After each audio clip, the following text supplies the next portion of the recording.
So lately, I've been thinking about Disney villains and their most villainous moments, which is a hard pick considering that Disney villains tend to have a lot of villainous moments. I mean, take Jafar for example. He is a snaky. A snake, am I? Perhaps you'd like to see how snake-like I can be. Savvy, sophisticated, and a total psychopath. I work for Senior Psychopath now. So he has a lot of villainous moments. But there is one line which, in my opinion, is the most villainous. And it's from Aladdin 2, The Return of Jafar.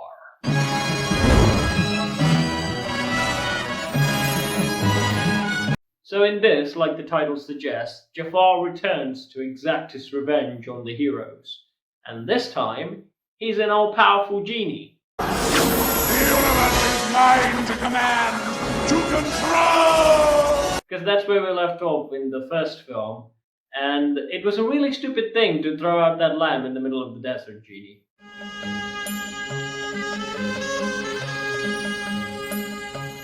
Wow, guys, we defeated Jafar and we trapped him in this lamp. We better make sure he stays in there, so we should better keep this safe. Allow me. 10,000 years in a cave of wonders ought to chill him out. What are you doing, Genie? Well, geez, Al, I thought that was a good idea. Did you at least throw him in the Mariana Trench or something, where no one can find him? No, I just threw him in the desert. Not even that far, actually. But what if someone finds the lamp and sets him free? You know he's an all-powerful genie, right? Well, our Disney overlords would be really happy about milking this product for a sequel. So that'll be awesome, Al. Greed, for lack of a better word, is good. Greed is right. Greed works. Even though he has all these new powers, as a genie, Jafar has to follow 3 rules. Almost. There are a few provisos, a couple of quid pro quo. Which is a big bummer for his revenge plot, because rule number 1 is... I can't kill anybody. Yeah, so don't ask. So like I said, this throws a big wrench in his revenge plot. I mean, what good are all his new powers if he can't even vanquish his enemies? I mean, how can he even be considered as a threat if he is not a threat to anyone's life? Even his evil henchman throws that in his face when Jafar threatens to kill him. But you said genies can't kill.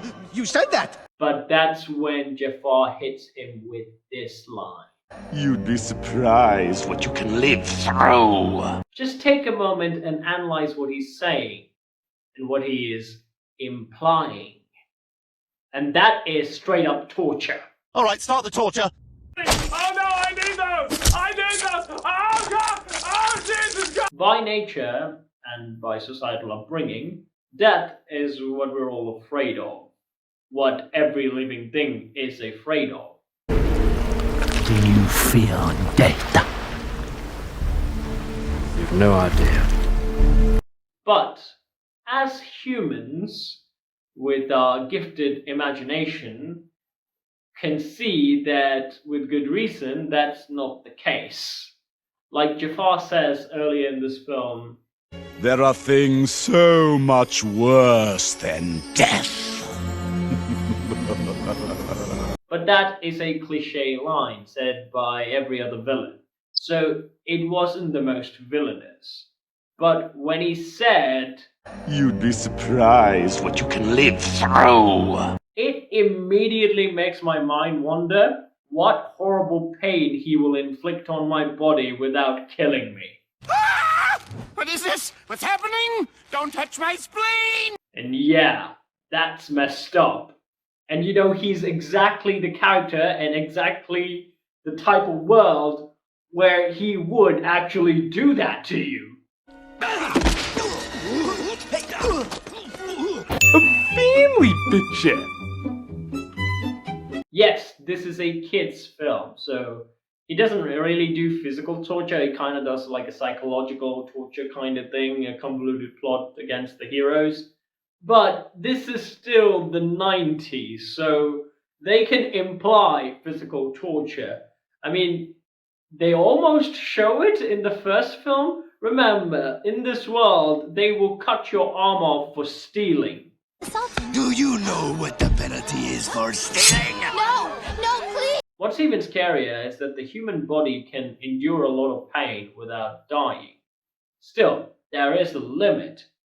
However, because Jafar is a genie, he can inflict mortal injuries and just not let us die by magical means. Like, he can make us immortal and then just pull out our kidneys. Is this your card, my friend? Whoa. And make us suffer the pain, but still remain alive.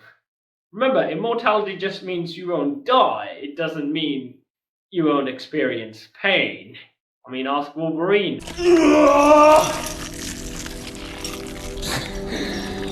It does hurt. Intriguing.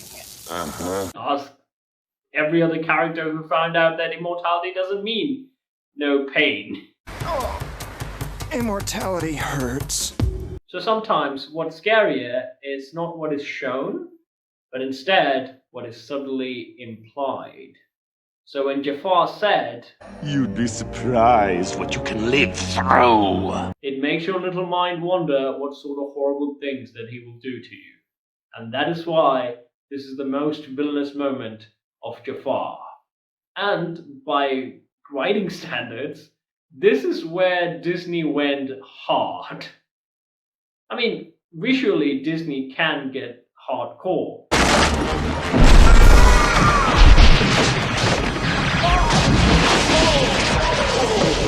But Disney tends to say pretty PG on what is implying on their writing. But this is the 90s where they did a movie, Hunchback of Notre Dame, and baby killing is just a thing. But the Hunchback of Notre Dame is a weird Disney film. It's right up there with the Black Cauldron, but it's a lot better. But Aladdin is not like those uncanny Disney movies where they really go hardcore. But what they subtly implied in this one is a very rare Disney writing moment. And that's why I think this has to be Jafar's most villainous scene. And this is one of the rare moments when wider PG Disney kind of went hardcore, but subtly. It's always about the subtleties. But if you think there are other villainous moments of Jafar that can top this one, please let me know in the comments. And also, you can also talk about other Disney films as well, because, like, in my humble opinion, Cruella is probably the most evilest of all the Disney villains. I mean, she was trying to murder puppies to make a coat. So, I don't think anyone can top that. And that is the character Disney decided to give her own solo movie. What were you thinking, Disney? Did it ever occur to you that I might just be that stupid? And also, don't forget to check out this video about the dudes who saw Superman change 3 times to be exact. Also, like and subscribe so I can see you all in the next video. That's all, folks. Made you look.